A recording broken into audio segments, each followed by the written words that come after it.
You won't believe how quickly a family can turn into a battlefield. What if the person you trusted the most, your own father, looked you in the eyes one day and said you were a disgrace, right before the world found out the truth he had been hiding? That's what happened to Lena. It began on a rainy evening, inside a small, dimly lit dining room. Rain tapped against the windows like nervous fingers. The smell of burnt chicken still lingered in the air from where dinner had gone wrong. Her father stood at the head of the table, eyes cold, jaw clenched tight. "Do you even think before you act?" he snapped. Lena's hands shook as she held a school report card against her chest. One bad grade, just one. After months of trying her hardest. I did my best," she whispered, but he didn't want to hear it. His hand came down fast. A sharp crack tore through the room. Lena staggered back. Her cheek burned. Her mother froze. The house fell silent, except for the rain. Her father pointed at her with a look that felt like a knife. "You are a disgrace to this family." Lena didn't cry, not because she wasn't hurt, but because something inside her shut down. Something deep, something silent. And that silence would soon change everything. Because the next morning, when her father was sure he had broken her spirit, a group of lawyers in dark suits knocked on their front door. And when they spoke, her father's face went pale. What they revealed, no one in the family was prepared for. End of Act 1. If this tone, pacing, and emotional weight is exactly what you want, say, you won't believe how fast a home can turn into a battlefield. It started on a rainy evening.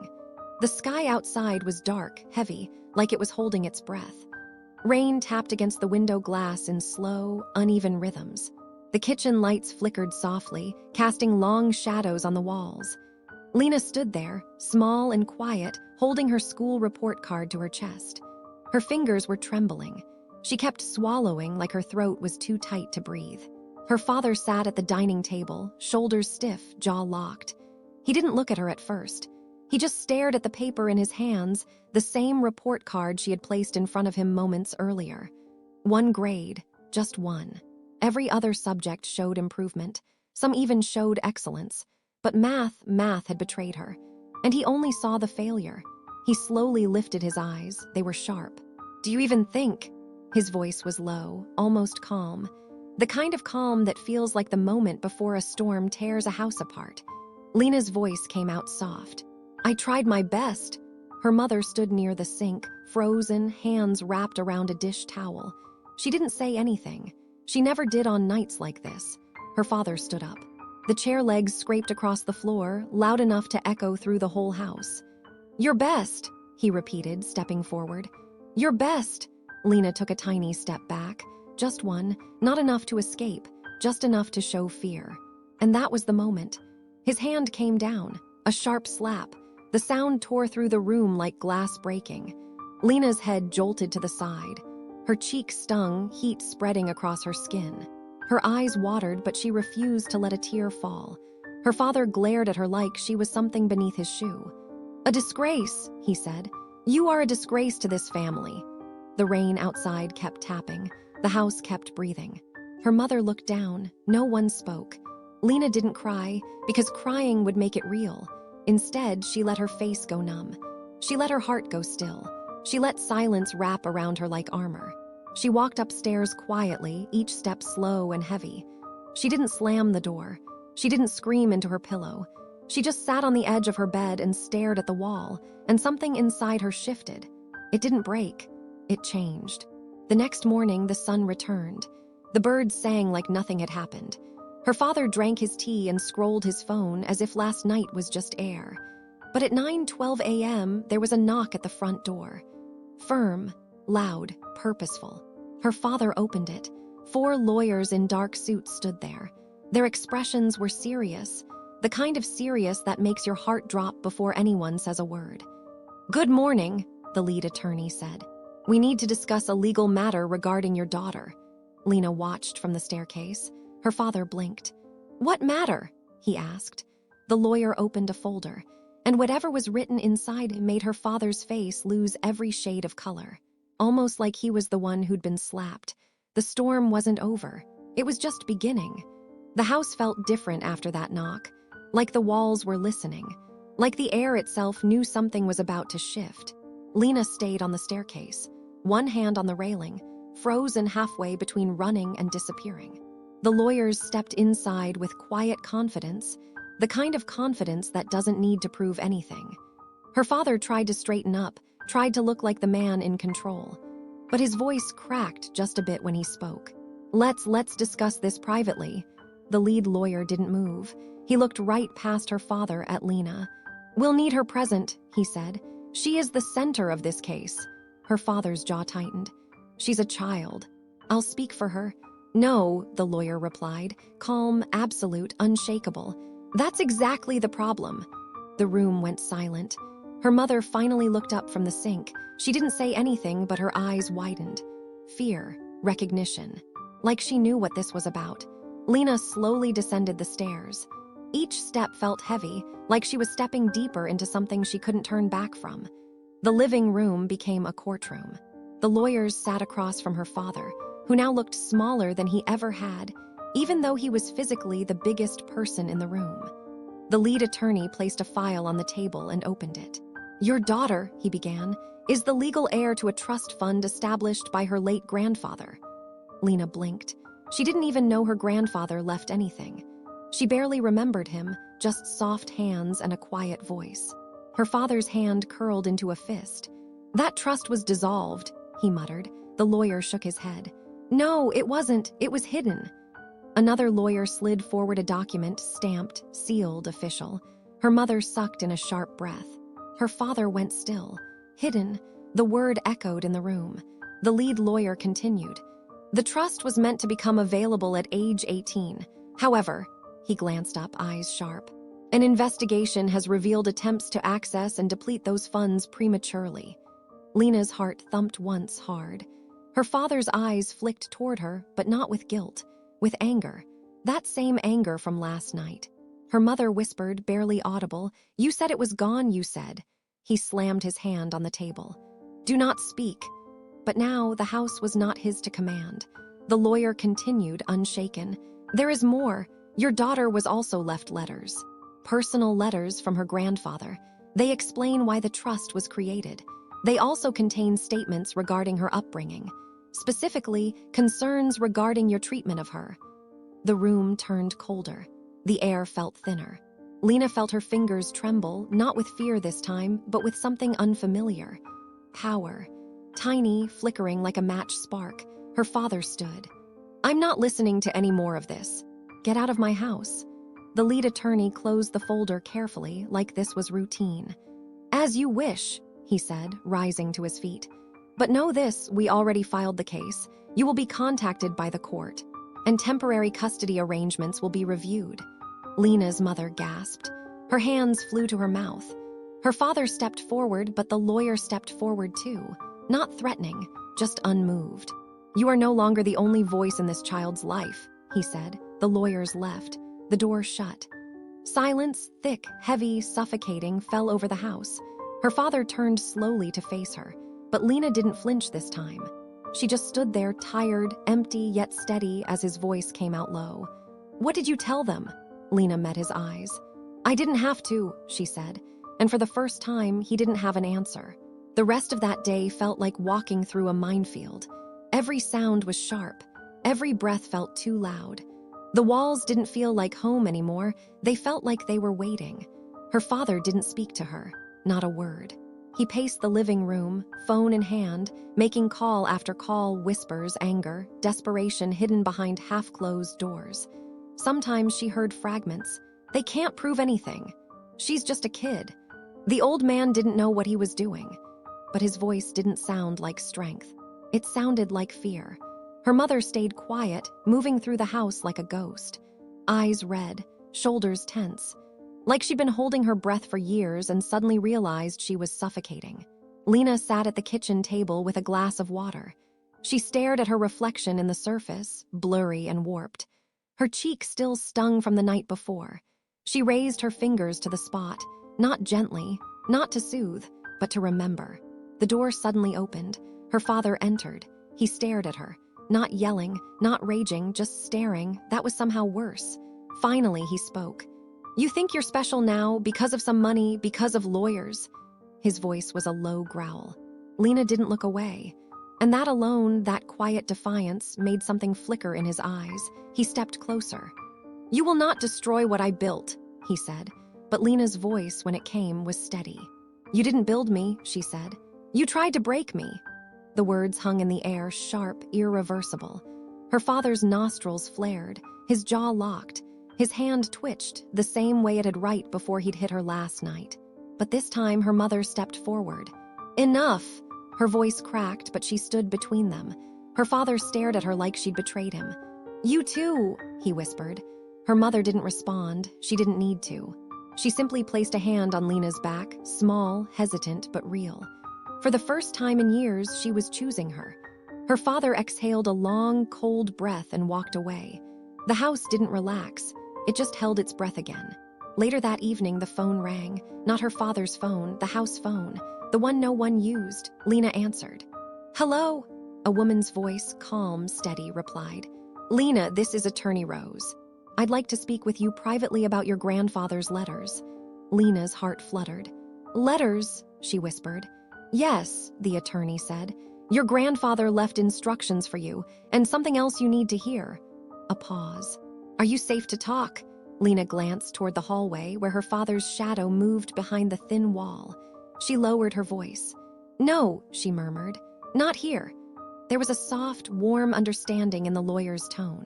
"Then tomorrow," she said, "we'll meet somewhere safe, and Lena—" "Yes, you're not alone in this anymore." The call ended. Lena stared at the silent phone for a long moment. Her heartbeat wasn't trembling now, it was steady. The world she knew was crumbling, but something new, something strong was rising inside her. And her father, he could feel that shift too, which is why that night he didn't sleep. He sat in the dark, watching the front door, because he knew the next move wouldn't be his. The next morning felt too bright, too normal, like the sun hadn't been watching everything fall apart. Lena dressed quietly, pulling on a sweater that still smelled like laundry detergent. She moved slowly, careful not to make noise. The floors in that house had a way of betraying her, creaking just loud enough to draw his attention. Her father sat at the dining table, coffee untouched, eyes hollow like he hadn't slept.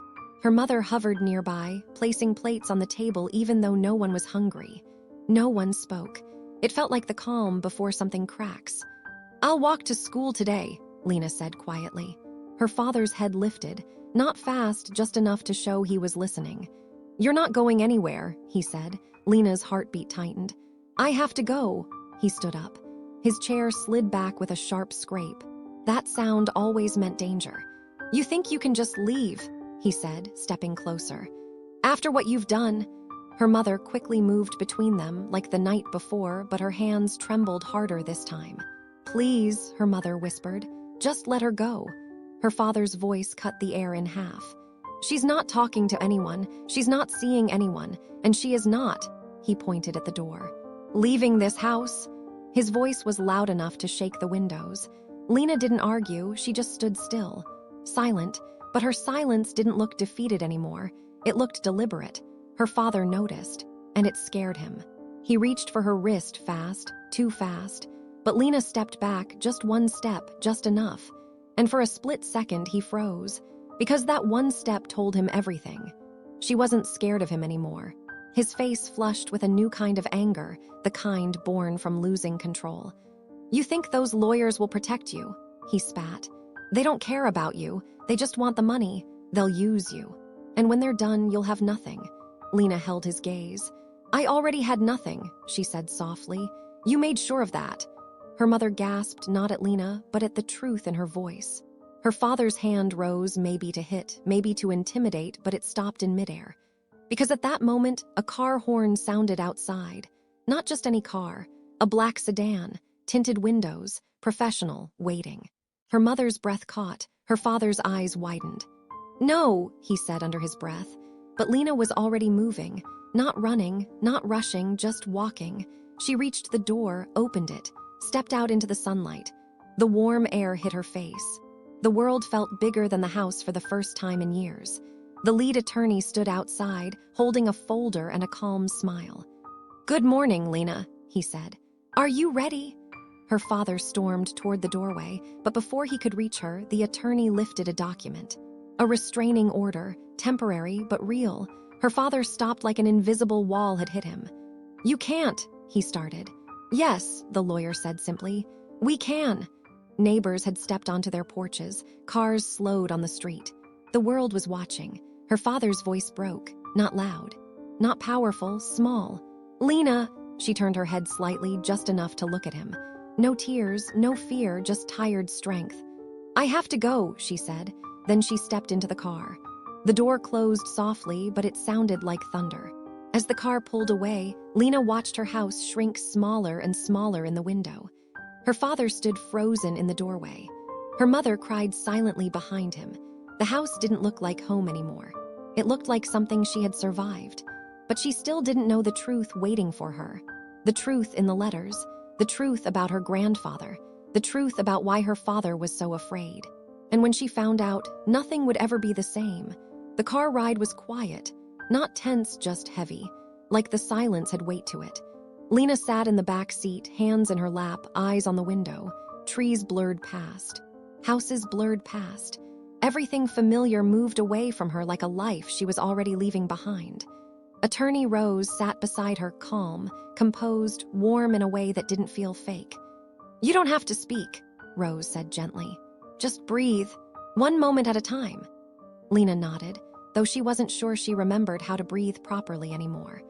They drove for about 20 minutes into a quieter part of town, past the busy streets, past the grocery stores and schoolyards, into a neighborhood where the sidewalks were lined with big old trees that swayed slowly in the wind.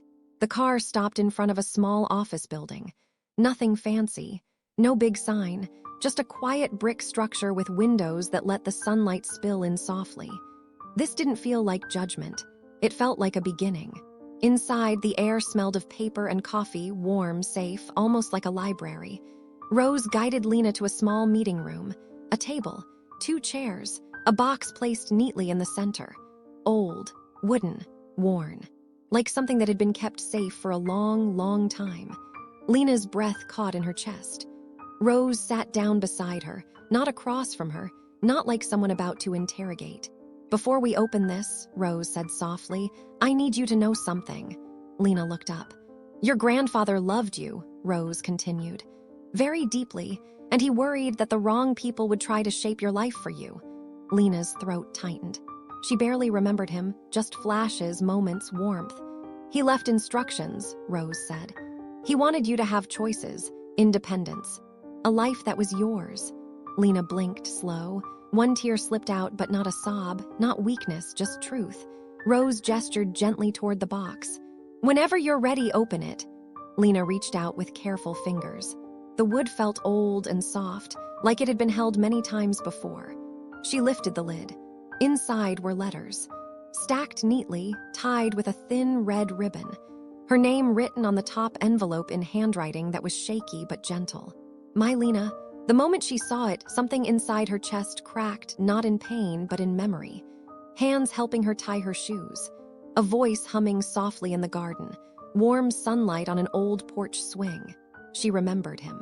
Not clearly, but enough. She untied the ribbon and opened the first letter. The handwriting was slow, careful, each stroke placed with love. "If you are reading this, then I could not protect you in person. But I need you to know. Who you become in this life is your choice. Not your father's, not anyone's." Lena's fingers trembled. "I left something for you, not money, not objects, but power. The power to walk away from cruelty, the power to start again."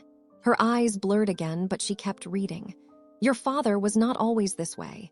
He once had dreams, he once had a heart, but fear and pride can twist a man, and he will try to twist you too if you let him." Lena swallowed hard. "You are stronger than him." Her breath stopped. "Because you know how to hurt and still be gentle. That is real strength." A tear fell onto the page, not sadness, recognition. Rose sat quietly beside her, no rush, no pressure. After a long moment, Lena wiped her cheeks and placed the letter down. She wasn't shaking anymore. Her voice, when it came, was soft but clear. "What do I do now?" Rose smiled, not wide, not dramatic, just warm. "Now," she said, "you decide who you want to become. But decisions are never simple. Because while Lena sat in that quiet room, finding strength she didn't know she had, her father was tearing through the house. Searching, desperate, panicked. He knew the letters were gone. He knew the lawyers were involved. He knew his control was slipping. And losing control terrified him more than anything. The storm wasn't over. It was only gathering strength. You said. Lena spent the rest of the afternoon in the attorney's office. She read letter after letter. Not all the way through, just pieces, because each one felt like opening a window in a room she didn't know had been dark. Her grandfather didn't talk about money. He talked about character, about dignity, about the quiet kind of strength that grows in silence. And for the first time in her life, Lena realized something. She had never been weak. She had just been surviving in a place that tried to convince her she was. But survival grows teeth. By the time she placed the letters back into the box, her breathing was steady, her hands still, her mind clear. Rose leaned back slightly. There's something else we need to discuss. Lena looked up. It's about the trust, Rose continued. Your grandfather didn't just leave money. He left documentation, records, statements, and evidence of your father's attempts to access and misuse the funds. Lena blinked slowly. So he knew my father would try, she said. Yes, Rose answered. He knew exactly how your father thought. Lena exhaled, deep, heavy, quiet. What happens now? She asked. Rose nodded toward the window, where daylight was beginning to fade into a softer gold. Now we prepare, she said. There will be hearings, evaluations, and temporary placement decisions. You will not go back to that house tonight, or ever unless you choose to. Lena felt her chest tighten, but it wasn't fear. It was relief. A relief she didn't realize she had been starving for. But peace never arrives without noise. Because back at the house, her father wasn't just pacing anymore. He was unraveling. He tore through drawers, ripped open cabinets, slammed doors hard enough that frames shook. He found nothing. The letters were gone. The legal hold was real. The world was no longer bending around his anger. And when a man who controls through fear loses control, he becomes dangerous. He grabbed his keys, stormed out of the house, started the car. His mother, Lena's mother, watched from the doorway, hands shaking as she gripped the frame. Please, she whispered. But he didn't hear her, or refused to. He drove fast, too fast, toward the attorney's office, toward the place where Lena was no longer afraid of him. Inside, Lena stood in front of a mirror in the small restroom. She barely recognized herself, not because she looked different, but because she felt different. Her shoulders were not curled inward anymore. Her gaze didn't drop to the ground. Her hands didn't shake. She touched her cheek, the one he slapped. No pain now, just memory. Footsteps echoed down the hallway, not soft, not gentle. Urgent, fast. Rose called out sharply from the lobby, Lena, stay where you are. The air changed, thick, electric, dangerous. Lena stepped out of the restroom slowly. The hallway lights felt too bright. The silence felt too sharp. Her father was in the lobby, chest heaving, eyes wild, not angry, desperate. Everyone froze. Rose stood between them, voice steady. Sir, you are in violation of. He didn't listen. He took one step toward Lena, just one. But Lena didn't step back, not this time. She lifted her chin, met his eyes. And in that moment, that precise, razor-thin second, her father realized something. He could no longer touch her, not physically, not emotionally, not ever again, because she had something stronger than fear now. She had truth. He opened his mouth, maybe to yell, maybe to beg, but security officers moved in, quick and firm. They placed a hand on his arm. He didn't fight. He just watched her, and she watched him, not with hatred, with ending. He whispered her name like a plea. Lena. Her voice was quiet, but it didn't shake. You lost the right to say my name. Those words landed heavier than any slap, any yelling, any blow he had ever delivered. His face broke not into anger, but into regret he could never undo. They let him out. The door closed. Silence returned. Lena exhaled, slow, steady, and it was like releasing years of weight from her lungs. But the story wasn't over. It was only the moment she stepped into herself. And everything after this would be written by her. Alone, no, whole, to be continued.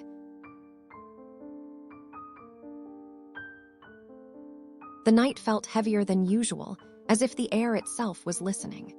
She sat alone in her room, the window half open, letting in a slow breeze that carried the scent of rain. Her hands were still trembling, and she didn't know if it was from fear, guilt, or the weight of everything she had just learned. The world she thought she understood had shifted beneath her feet, leaving her standing on something fragile, something uncertain. But one thing was clear now: nothing was what it seemed. Footsteps echoed faintly in the hallway, slow, measured, familiar. The kind of footsteps that always made her heart react before her mind could form a thought. The door didn't open, but she knew who stood on the other side. She closed her eyes, steadying herself, whispering to the quiet, "Just not tonight, please." But the universe had never listened to her wishes before. The door clicked, opened. Light spilled into the room, outlining his silhouette, strong shoulders, tired eyes, something unspoken carried in his posture. He stepped inside, closing the door gently behind him. For a long moment, neither of them spoke. He was searching her expression. She was avoiding his. Finally, he exhaled. "You know, don't you?" Her heartbeat stung her chest. She nodded barely. The silence deepened, not empty, but full. Full of every lie, every truth, every secret finally brought to the surface. His jaw tightened. "I didn't want you to find out like this." She looked at him then, really looked, and saw the exhaustion. The scars of decisions he never wanted to make, the loneliness behind his strength. "Then why didn't you tell me?" Her voice cracked, not from anger, but from pain. His answer took a long time to form, and when it finally came, it was almost a whisper. "Because I was afraid of losing you." Her breath caught. The room felt smaller, closer, like the world was folding around them. She didn't know what hurt more, the truth, or the fact that he believed it was already too late to fix anything. She stood, slowly, carefully. The distance between them was only a few steps, but it felt like crossing a lifetime. She didn't touch him. She didn't pull away. She just looked at him. "Then don't hide from me anymore," she said softly. His chest rose as though the world's weight was finally allowed to shift. Outside, thunder rolled, a quiet promise that change had already begun.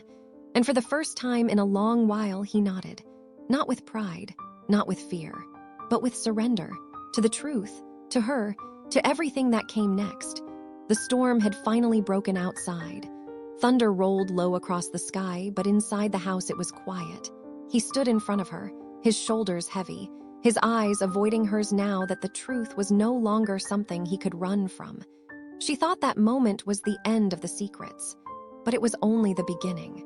He hesitated before he spoke again, and she knew just from the silence that something far worse was coming. "There's more," he said quietly. Her stomach tightened. "What do you mean, more?" He looked at her with a kind of sorrow that didn't belong to the present, but to something that had started long before she ever noticed. His voice barely held together as he forced the words out. "I didn't lie to protect myself. I lied to protect you." Her heart twisted. "Protect me from what?" He swallowed hard. "From the person you trust the most." A chill traveled down her spine. The room felt different now, darker around the edges, as though the shadows themselves were listening. "Who?" she whispered. He didn't answer. He didn't have to. Her mind moved on its own, chasing every memory, every conversation, every moment she had believed was safe, warm, familiar. And suddenly, the pieces she never noticed before began to rearrange into something terrifying. "No," she breathed, stepping back. He stepped forward not to stop her, but to steady her in case she fell. "Yes," he said. A flash of lightning lit the room, and in that brief second she saw the truth in his eyes. The person she thought would never hurt her, the one she always ran to for comfort, the one she defended, the one she believed in above everyone else, that was the one who betrayed her. Her voice came out broken. "But why? Why would they?" "Because," he said, his voice shaking now too, "they were never who you thought they were." The world didn't just shift this time. It collapsed. Her knees weakened. Her chest tightened.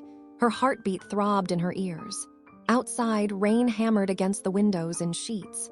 He reached out, gently, not to hold her, but to be close enough if she needed it. "You weren't supposed to find out," he murmured. She didn't cry. She didn't scream.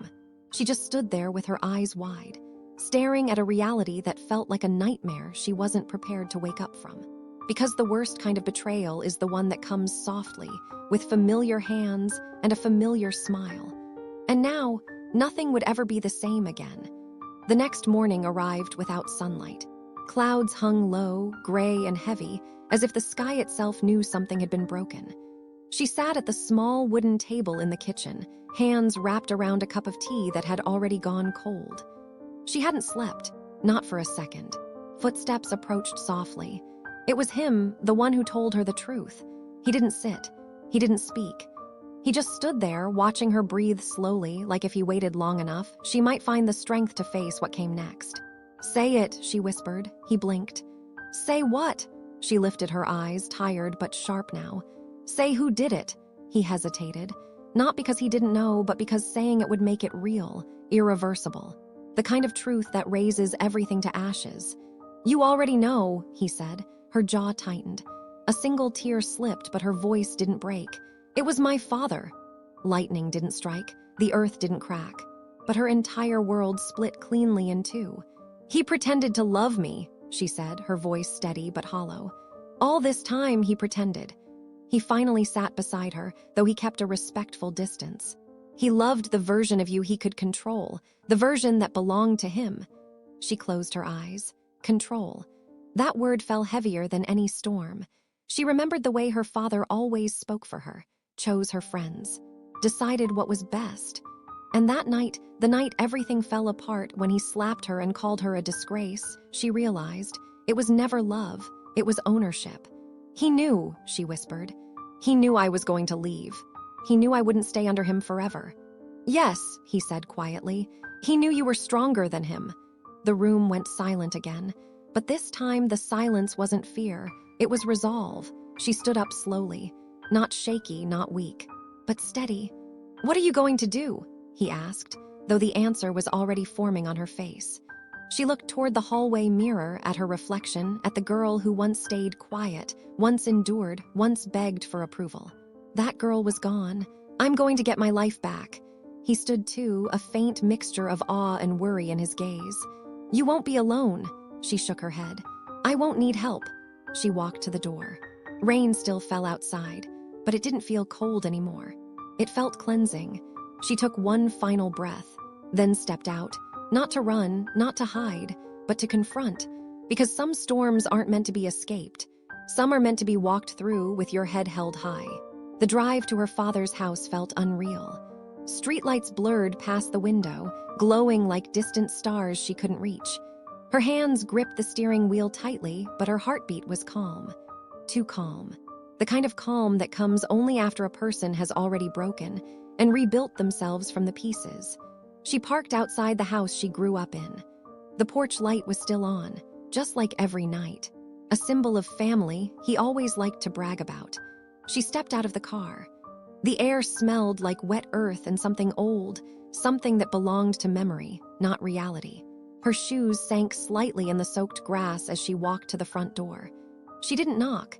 She walked inside. Her father was sitting in the living room, reading the newspaper just like always, like nothing had ever happened, like he hadn't shattered her heart, like he hadn't lied, controlled, hurt, broken. He didn't look up right away, then he did. And the moment he saw her, his eyes changed. Not surprise, not relief, but annoyance. Like she was an inconvenience.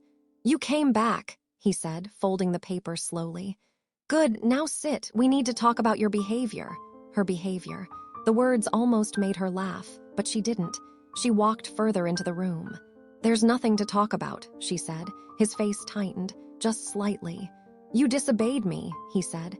"You humiliated this family, and now you expect to just walk in here like—" "Stop." That one word stopped him mid-sentence. She didn't raise her voice. She didn't need to. He sat back, confused, for the first time uncertain. She took a step closer. "You didn't break me," she said. His jaw twitched. "Don't talk to me like—" "Like what?" she interrupted softly. "Like I'm not yours to control anymore."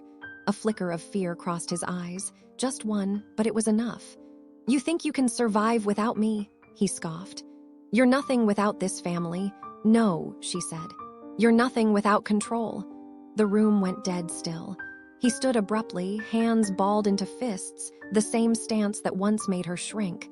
But she didn't move, not this time. "You will regret speaking to me like this," he hissed. She met his eyes without flinching. I regret ever being afraid of you."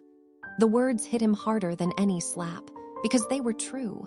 He stared at her, and for the first time in her life, she watched him realize he no longer owned her. And once a person loses control, they lose everything. She turned toward the door. She didn't need to yell. She didn't need revenge. She didn't need to prove anything. Walking away was the victory. As she opened the door, rain rushed in, cool and fresh. Her father called out behind her, his voice cracking, "Don't you dare leave." She didn't look back. "I wasn't leaving," she said quietly. "I was finally going." And she stepped into the rain, free. The rain soaked through her clothes as she walked, but she didn't hurry. Every drop felt like it was washing something off of her: shame, fear, silence. By the time she reached the end of the street, a car pulled up beside her. The window rolled down. It was him, the one who stood by her when everything fell apart. He didn't speak. He just reached over and opened the passenger door. She got in. The heater hummed softly. Streetlights streaked over the windshield. Her hands trembled, not from fear, but from the weight of finally letting go. He glanced at her. "You did it!" She stared straight ahead. "It didn't feel like victory." "That's because endings never do," he said. "Only beginnings do." She let the words sink in. They drove in comfortable silence until they reached his apartment. He didn't try to hold her, didn't crowd her. He just gave her a blanket and a dry shirt and stepped back, giving her space to breathe. She sat on the edge of the couch, wrapping the blanket around herself. For the first time in a long time, she felt something unexpected. Stillness. No yelling, no fear, no pretending, just quiet. He sat in a chair across from her, not saying anything, just being there. Finally, her voice came out soft. "I don't know who I am without him controlling me." He nodded. "Then now you get to find out."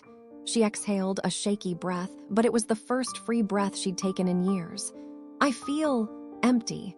"That's normal," he said. "You cleared a space where pain used to live. Now you'll fill it with yourself."